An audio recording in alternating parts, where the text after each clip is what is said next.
The Vault of Ancients had stood unopened for 12,000 years.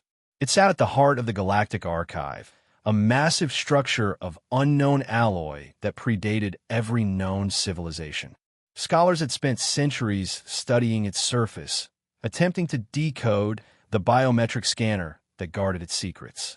The scanner would read any being who approached, display their genetic signature in flowing symbols, then deny access with a soft, dismissive chime. Today, the Academy's advanced xenoarchaeology class stood before it. Professor Theln, a Vastarian whose species had been exploring space for 8 millennia, gestured toward the vault with 3 of his 7 limbs. The precursors left only this. Every species has tried. Every species has failed. He approached the scanner. It hummed to life, light cascading across his crystalline form. Symbols appeared, flowing and beautiful. Then, access denied.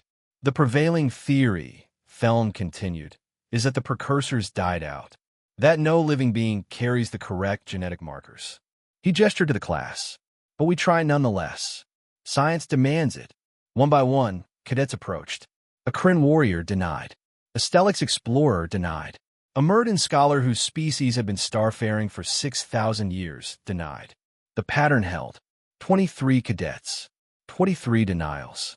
Then Lieutenant Emma Park stepped forward. She'd been quiet throughout the tour, as most Earth representatives were. Humans still felt like outsiders among species whose civilizations span millennia. Earth's entire space program was barely 300 years old. The scanner activated. Light washed over Emma, and the symbols began flowing as expected. But then the stream stuttered. Stopped. The scanner's hum changed pitch, rising to something almost like surprise. New symbols appeared, ones no linguist had ever documented. They pulsed with urgent light. Professor Thelm's translator choked on the words before finally rendering. Genetic marker recognized. Analyzing. The entire class pressed forward. Nothing had ever made it past the first scan. The symbols cascaded faster now, thousands of them, as if the scanner was reading something vast and complex. Emma stood frozen, her hand still on the panel, unsure whether to pull away. Then the vault spoke in clear galactic standard, its voice reverberating through the chamber. Access level. Creator. Silence. Absolute, crushing silence. That's impossible, whispered a DRYNN cadet, his vocal sacs deflating. Professor Theln's crystalline form had lost all color. The precursors vanished 50,000 years ago. Humans have only been spacefaring for 300 years, Emma finished quietly.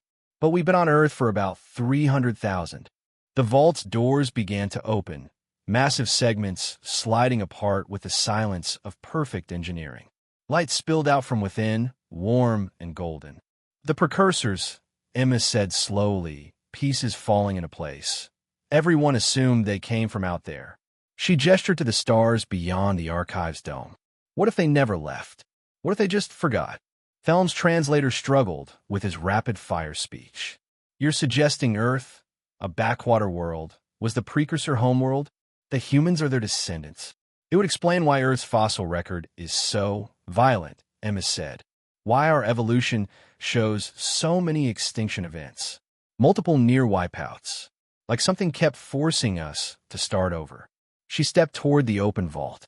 Inside, walls covered in symbols that her mind suddenly, inexplicably began to understand. Not through translation, but through recognition. Like remembering a language from childhood. Catastrophic wars, she read aloud. Self-inflicted. We built an empire across the stars, grew arrogant, and destroyed ourselves. The survivors fled back to the homeworld, sealed away the dangerous technology. Hoped the next generation would be wiser. She turned to face the stunned class. We weren't. We rebuilt, reached for the stars again, destroyed ourselves again. Over and over. Each time, survivors returned to Earth. Each time, they sealed more away. Each time, they hoped their descendants would learn. A hologram materialized from the vault's center. A human figure, ancient but unmistakable. This recording activates when a creator descendant returns. The hologram said, "If you're hearing this, you've survived long enough to reach the stars again. Inside this vault is everything we knew, all our mistakes, all our achievements." The hologram's expression grew grave. "You carry the genetic memory of 10 civilizations that reached the stars and fell. The question is, will you be the 11th failure or the first success?" Emma looked at her classmates, species from across the galaxy, all staring at her with new understanding. "I think," she said quietly, "we're going to need a bigger classroom." Professor Theln could only nod, his translator rendering his stunned whisper. Humanity didn't join the galactic community. They founded it. They just forgot they had. The vault waited, patient as it had been for 12,000 years, ready to teach its children once more.